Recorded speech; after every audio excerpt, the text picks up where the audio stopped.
The Fraser River Discovery Center sits on the traditional territory of the Coast Salish peoples.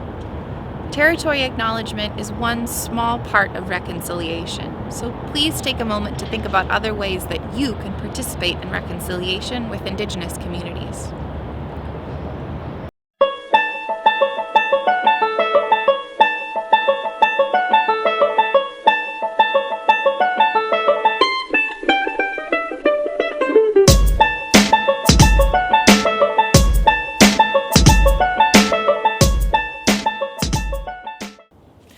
Hello and welcome back to Fraser River Discovery Center at home. My name is Danica and today we are continuing our series on sit spots.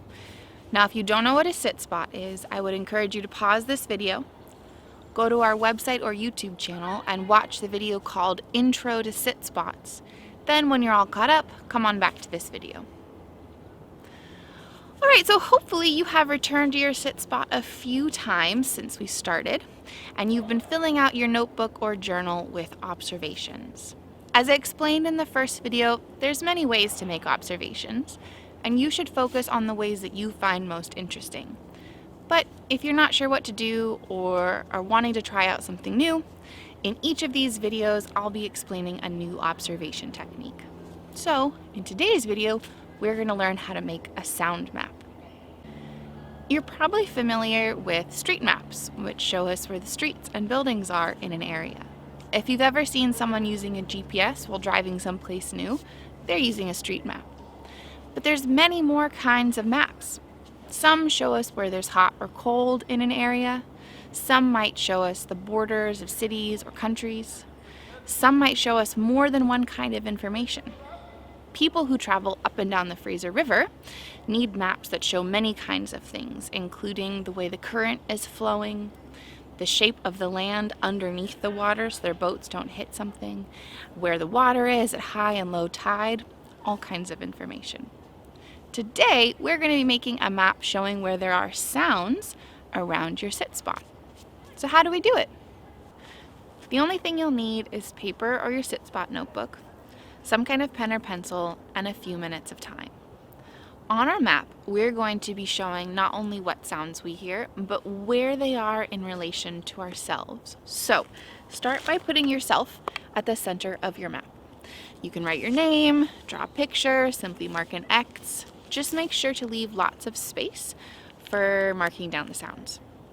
Then, you're going to sit quietly for a period of time, listening to the sounds around you and marking them on your map.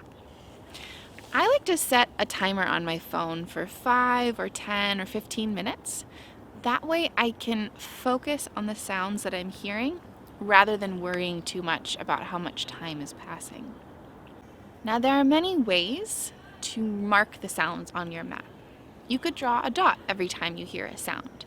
You could write the name of the thing that made the sound, like wind, bird, or car. You could draw a picture of the thing that made the sound, or a picture that represents the quality of the sound, like wavy lines for whooshing wind, or sharp shapes for loud bird calls. Whatever mark you make, try to put it where you think the sound is in relation to yourself. Is it to the left of you? To the right? Was it behind you? Was it really, really close, or was it farther away? All of this is important information. Remember, it doesn't matter how artistic or beautiful your sound map is. If it records information and if you understand what it means, then it's a great sound map. Here are a few examples of some sound maps that I've made. In this one, I've just used X's to mark the sounds, but I made them bigger or smaller depending on how loud the sound was. In this one, I've written the name of the thing making the sound.